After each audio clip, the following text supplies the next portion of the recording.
Сейчас вашему вниманию будет представлен доклад Майка, бизнес-девелопмент менеджера сайта King.com. Довольно сайт, скажем так, стал очень популярный, да, содержит целую кучу хороших игр. Да. Я вот лично Майку очень благодарен, что там действительно есть игры, которые цепляют, и, казалось бы, уже все идеи попробованы в наше время, однако King.com это опровергает. Майк продолжит рассказ про кросс-платформенность, как это можно использовать для развития бизнеса на примере King.com, какие проблемы возникали, как их решали и благодаря чему пришел в успех. Прошу приветствовать Майка.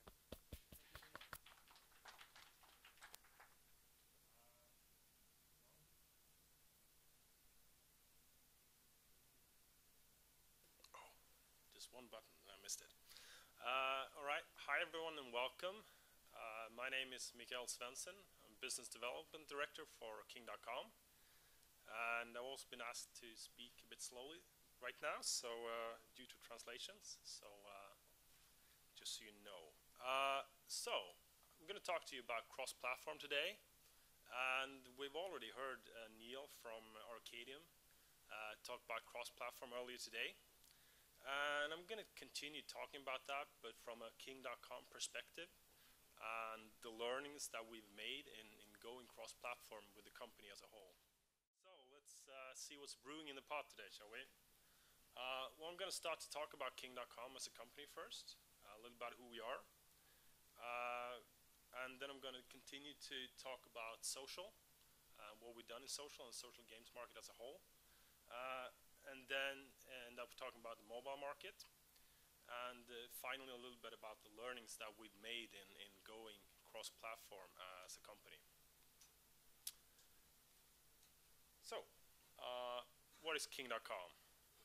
Well, King.com was founded in 2003, so we're about 8 years old as a company, and we have about 130, 140, 150. I'm not sure exactly how many employees we have at the moment because we're growing rapidly on social and on mobile.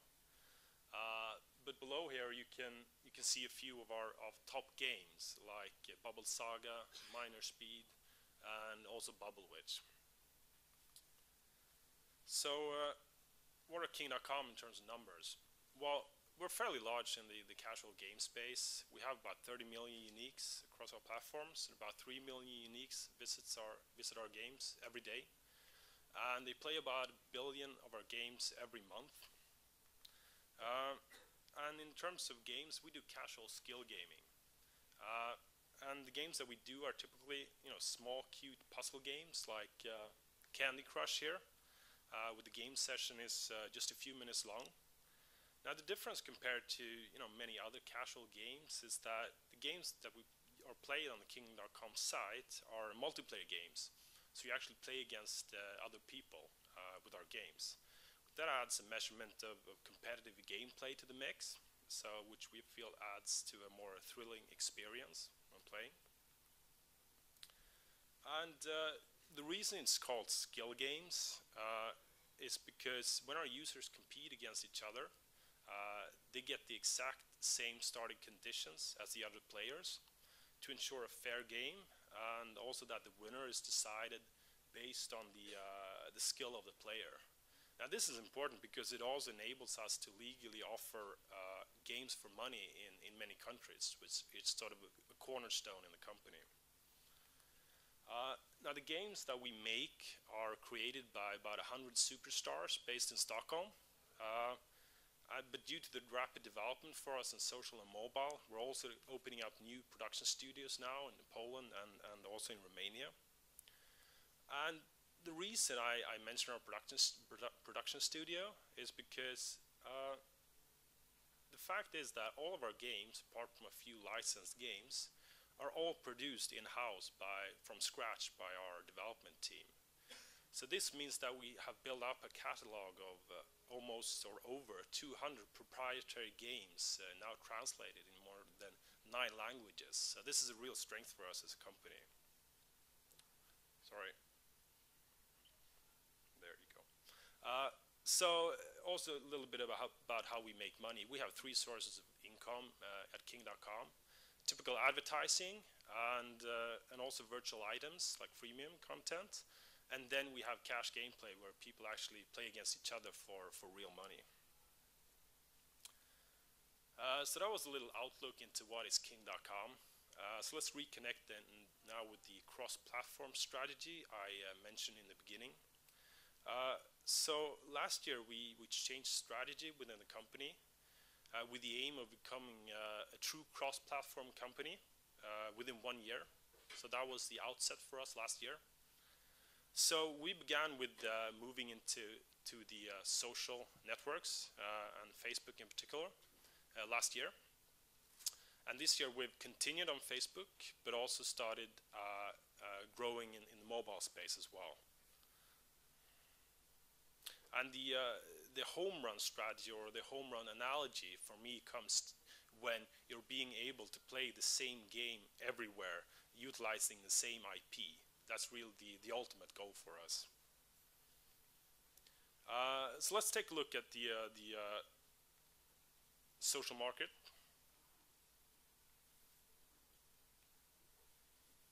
Okay, well, now social games are special.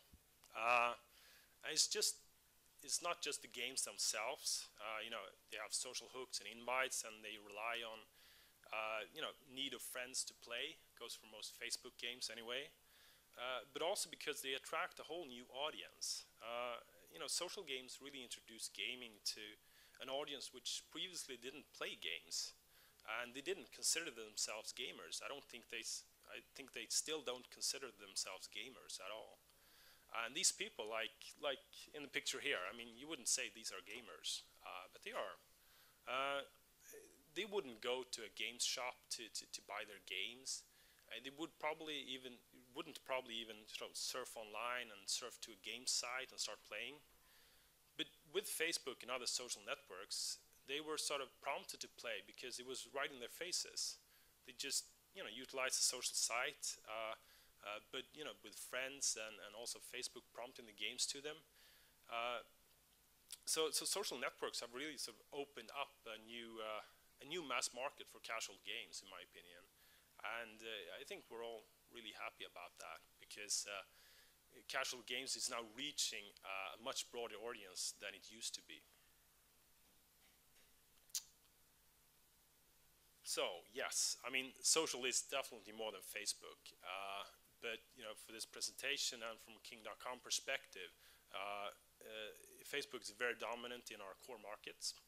And with a reach of about 800 million users, it was sort of the perfect starting point for us when going social.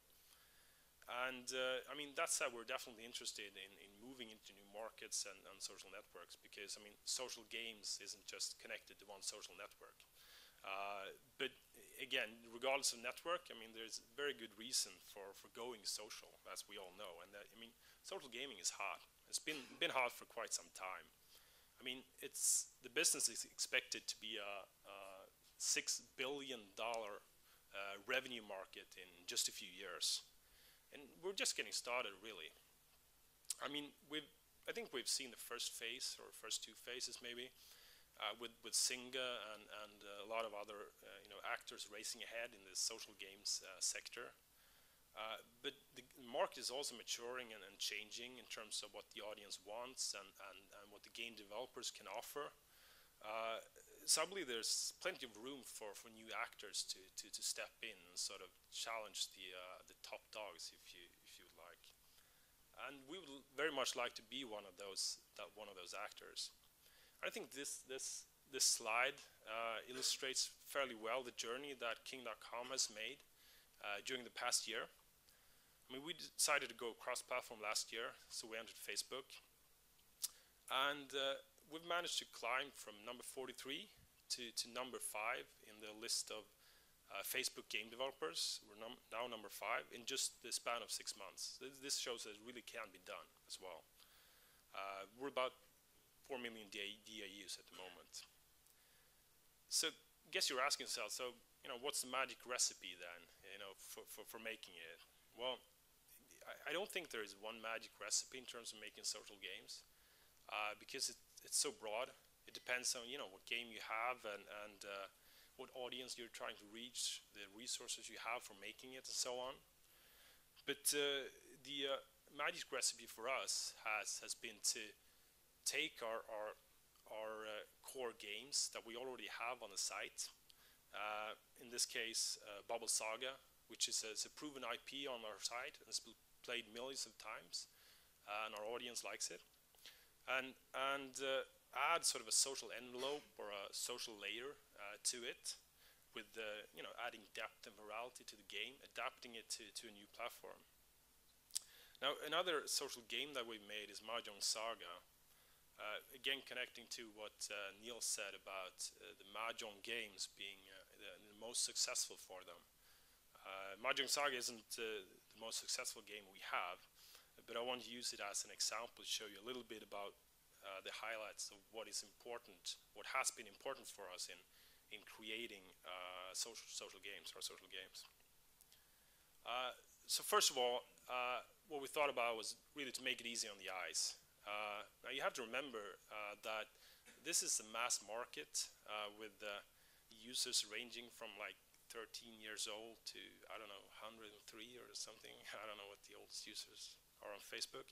But really to keep in mind that make it easy on the eyes to reach a broad audience. And you can see the graphics for Mahjong Saga is very, very playful. Second of all, use familiar gameplay.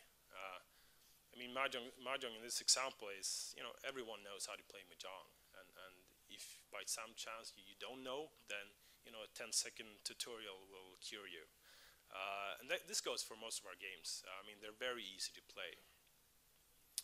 A third factor is, of course, to adapt it to the social environment, adding social hooks and friendly competition. I mean, we've added the standard viral features like top list and different sharing possibility. I mean, this is really a no-brainer, but it's important to remember that this is one of the important aspects of going social, to drive retention and virality. And I guess with this game as well, we're doing something right. We're about 3 million MAUs with this Mahjong game. So another important aspect of social games, and I think in games in general in the future, is really user ratings. So our users seem quite happy about the games we produce. These are user ratings from Facebook, where you can rate the game you're playing from 1 to 5. So our games are very popular, and we're very proud of that, because quality is really key for us in making games, and that is really regardless of platform. So, I mean, the social games market in all their glory, but the word or the market or platform on everyone's lips is definitely the mobile games.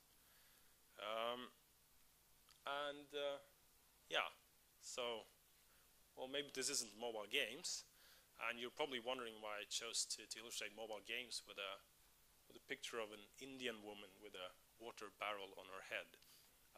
The part of that question can be answered by looking at these two numbers.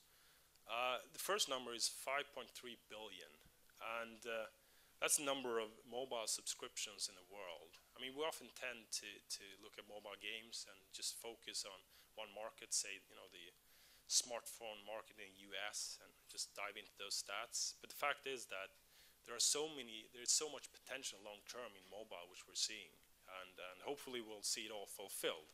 But the potential is very much there. The second number is 20 billion, and is there anyone who can have an inkling of what that is referring to? Yes. No, but that was a very good try. No, actually, I'm a business developer, so that's actually money.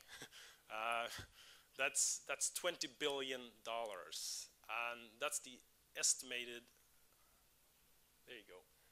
The estimated mobile advertising spend in a few years' time. Right now, the mobile advertising spend is about $3 billion, but it's expected to double year on year for several years to come. So that's another reason why mobile is continuously going to be very important. But let's dive into those US smartphone stats, shall we? If you look at engagement on the phone, that's very high. I mean, looking at just these are iPhone users in the US. They spend about 1.5 hours per day on their phones, and over 10 minutes of them are spent on games. Well, that's a massive engagement, and I'm sure you guys are no different. But let me ask you, I mean, how many of you have played mobile games this week? Or, yeah, okay, I should have asked who hasn't played. So how many of you have played a mobile game today? I know I have, did it this morning. And I don't know, is there anyone out there playing games right now instead of listening? Well, okay, no one, must be doing something right, I guess.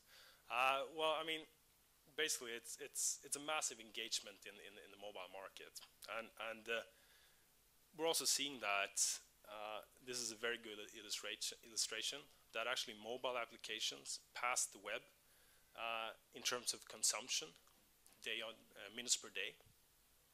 So last year, people spent more times on web than they did on mobile. But this year, just a year later, mobile has reached and surpassed the web. With mobile consumption doubling from 40 to 80 minutes in just 1 year. And that's the trend we're seeing. So this rapid growth in mobile, it naturally feeds an abundance of developers and also applications being made for mobile. These are stats from the App Store. These are from May, so they're probably old by now. But you have over 85,000 different developers making applications for the iPhone and the iPad. With over 500,000 applications and 150,000 of them are completely free. I mean, you better make something very exceptional if you want to, stand out in the crowd. Now, I don't have a magic recipe for how to make the #1 spot in the App Store. I wish I did. But I can tell you a little bit about what we thought, our thoughts when releasing our game Minor Speed on mobile, to hopefully give you some insight on that. Yes, this is Angry Birds. This is not our game. I wish it was. It's a good game. But the reason I'm showing you is because one of the things we wanted to focus on when making our game was intuitive gameplay. And this is really something that Angry Birds has been successful in. I mean, everyone knows how to use a slingshot. It's that easy. And the other thing we wanted to focus on was really the IP part. So how do you hit that IP home run? How do you utilize your IP across different platforms? And no, this is not our IP. This is what I want to highlight here is why we believe IP is so important.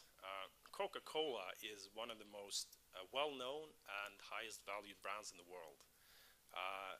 And standing out in the soda market may seem difficult, especially if you're going up against CocaCola.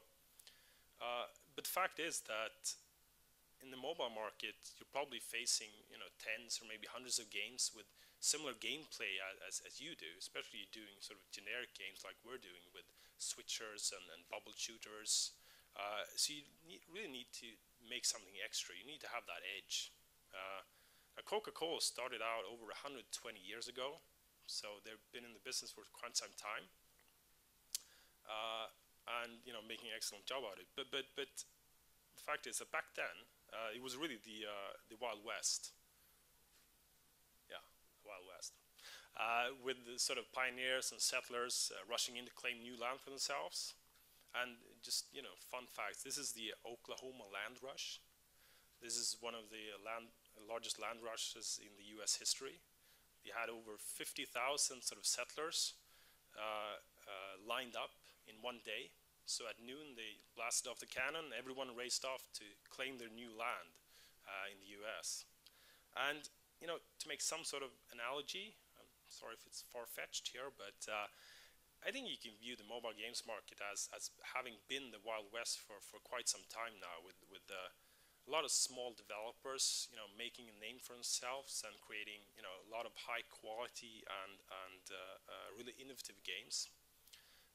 But I believe the mobile market is really maturing at the moment, and I think it will become increasingly difficult to stand out in the crowd. I mean, not said that you can't make it as a small developer. I think we will see many examples of small mobile developers making that with high quality games. But I think the noise, so to speak, in the mobile market will only increase with more and more developers going into the market. And I mean, we're one of them. We're going into the mobile this year, and I'm sure many others will, and many others in the years to come. So we were very aware of this when we launched our game Miner Speed on mobile. And the key for us was really to deliver the same high quality on mobile as we've done on the web and on social, and try to build on the IP that we already had. And I just wanted to show you the video from a sort of phone perspective of the game itself, and I hope this works.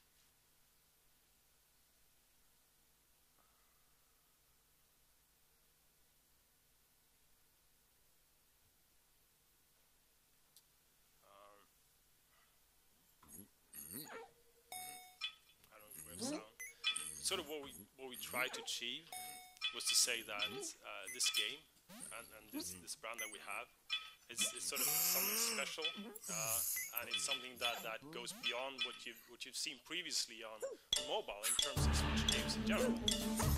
Good sound, thanks.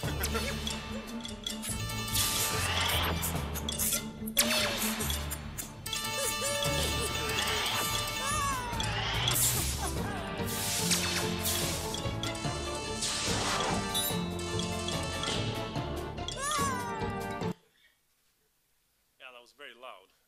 Thank you for that. Technicians, well done.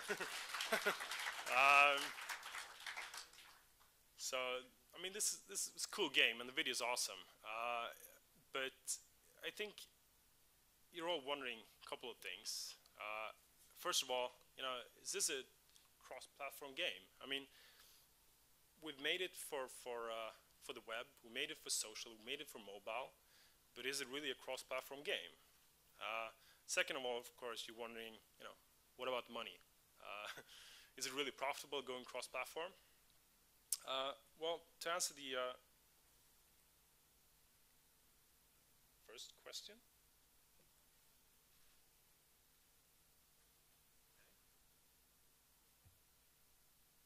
Let's try that. To answer the first question, what we did was to connect the Facebook and the mobile version through Facebook Connect, enabling shared top list, among other things. So this meant that you can actually, and again referring back to Neil's presentation about cross-platform and how you connect them, you could actually play on mobile, and you could compete against your friends playing on Facebook, playing the same game. So actually I got my best scores on this game on the mobile version. So it also shows us that the gameplay really works. It's not all games that you can actually take across platforms and keep the same gameplay, but this was one where we could do that. Yes. So the next step for us is, of course, to try and make a more seamless user experience across multiple platforms. But again, what about the revenues? Well, the good news is that it actually works. Our learnings from doing this and going cross-platform and connecting the games across many platforms, or at least two in this case, showed us that we got more engaged users when offering the game on multiple platforms. And those users actually spent more money on the game. So for us, the pie actually got bigger when offering the users a cross-platform experience, which is a very, very good learning. So why did we go cross-platform to begin with? I mean, well, there was a number of reasons. I would like to highlight just 3 of them. I mean, like I said, we started this journey a little over a year ago, and the goal was to transform the company into a true cross-platform company based on our game IPs. Now the reasons we saw for doing that was, first of all, it was possible to engage the users wherever they are. I mean, we'd seen social growing for several years. We weren't exactly first into the race. And we also saw the growing engagement on the mobile side. So we realized that, you know, people are going to new platforms, and if we're not there, then they're going to play someone else's games. That's a fact. So in that sense, the platform is more important than the games. You need to be on the platform to be able to offer your users or the audience your games. Second of all, we wanted to build a brand awareness across many platforms. It was key for us. And third of all, we wanted to, of course, get a piece of those mobile and social revenues that we're seeing. Like I said, you know, just mobile advertising spend alone is expected to be 20 billion in a few years. Social game revenues is expected to be about $6 billion market. And you know, these are huge numbers, and we definitely want to be there in that market. So just to summarize a few of those cross-platform learnings that we've had during this year that we worked with it, I would like to highlight 4 things. First of all, be open for changes. I mean, every platform has their own set of rules, so don't expect just to port your site or your game to a new platform. But I mean, if your gameplay works, if you have that kind of game where you can port it to a new platform, then that's great. But if you can't retain the gameplay, then just adapt and overcome. That's the key learning. Second of all, use your IP. Even though the gameplay may differ slightly, you can't use it, you know, 100%. Your audience will still connect to the brand and boost your initial numbers. Number 3, very important, think quality. And really don't underestimate the power of people recommending the game. I believe user ratings and sort of user-to-user advertising and marketing will become even more important. So if you have a quality game with high ratings, that will definitely help you in market and promote your game across different platforms. And last, but certainly not least, cross-promote. I mean, utilizing your IP across different platforms enables you to cross-promote utilizing your existing user base. So it's very, very important. So to summarize, I mean, be open for changes, use your IP, think quality, and cross-promote. Those are the sort of key learnings that we take away from this past year when going from a casual games website into a cross-platform company based on our game IPs. Thank you so much for your time. Спасибо Микаэлю. Какие-нибудь вопросы? Если возможно, задавайте через микрофон, чтобы переводчик мог перевести на русский язык.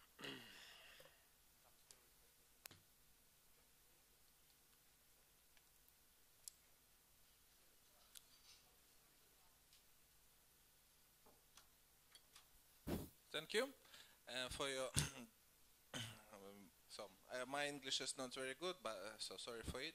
But first question, you mean cross-platform as one programming language for several platforms, like for example Unity 3D or maybe Adobe Air, or is just porting C++ application from one platform to some other? For example, you create some application on Java and then port it on Objective-C, on C++, on some else.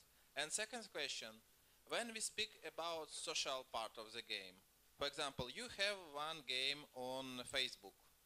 If you port it, for example, on VKontakte or maybe on mobile device where you haven't any social components, do you create your own components, or maybe you ask your players to register on some social network, or maybe you have one account for several social networks, for example, on mobile device? This is the second question.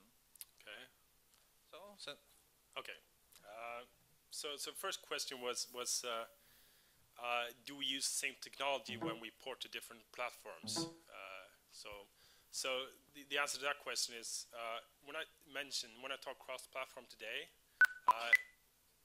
it's more high level in terms of offering the users a game which they can engage in across different platforms.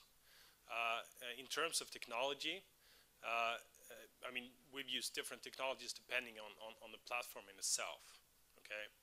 And I can't really give you all the answers in terms of technology, but I can say that in terms of technology, we're very much looking forward or looking into HTML5 to be able to port our games sort of seamlessly and to avoid having to do the sort of native path. I mean, we're seeing HTML5 booming, and it has the support of the large companies in the industry like Microsoft and Apple and many others. So in terms of technology, I mean, we're going native at the moment, but we're very much looking into HTML5 and how we can utilize that to achieve a seamless user experience across different platforms. Okay. And the second question was, if we go into other social networks, how would we do that? So, I mean, I guess going into different networks, because every social network has their sort of own setup of how they handle virality and retention. So the way we would do it is sort of use our sort of standard component, which is the game in itself, a social game, and then add the viral and social hooks that are unique for that particular network. So you have to adapt the game in itself to different social networks, definitely. But we would probably do it in the same way that we do on Facebook at the moment. That is, launch our own games and do it that way.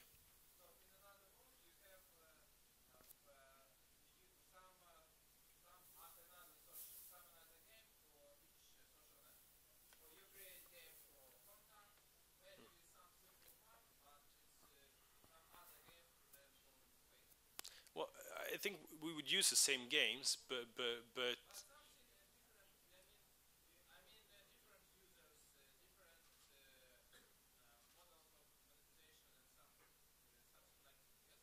well,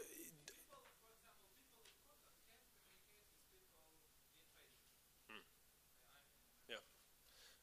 Well, I mean, if you want to adapt it to a social network, it's in some way, adapting it to a new platform. So you have to sort of plug it into the social platform in itself, and that means you have to know exactly how the viral and retention features work on that platform in order to get the most out of that platform. Now, what we've done with our games is sort of optimize them towards Facebook, but of course we're able to reuse a lot of what we've done and when plugging it into new social networks. But at the moment, we're sort of focusing on learning on Facebook and getting the retention and virality up. But long term, we're definitely looking at being present at all the major social networks out there. Welcome. Thank you for your information, Tovri. One question. Is it possible to develop some kind of online game like MMO, but cross-platform game? And is there sense with it? Sure, I understand the question. Is it possible to develop some kind of online game for many platforms? Like MMO games? Yeah, maybe. I mean, I think HTML5 there is the answer in terms of technology, in the sense that today there's no way of developing one version and just push it across different platforms, be it social networks, be it mobile, be it tablets. I mean, you really have to go native to at least in my opinion, to get the most out of it, and I wouldn't want to just sort of port a game to a new platform and do it poorly. From my perspective, if we're going to do it, we're going to do it properly. If we can't do it properly, don't do it. But in the future, I think the HTML5 as technology will enable us to use the same game structure and the same game and pushed across many platforms using the web browser that is sort of inbuilt in pretty much all the devices. I think the estimate is that we're going to have about 2 billion devices with HTML5 enabled in just a few years, so it's going to be a huge market. Next question. No. Unfortunately, we don't have time for this one. Okay. So, All right. Michael is available for question after the presentation. Yeah. I also thank you, Michael. Good. Thank you very much.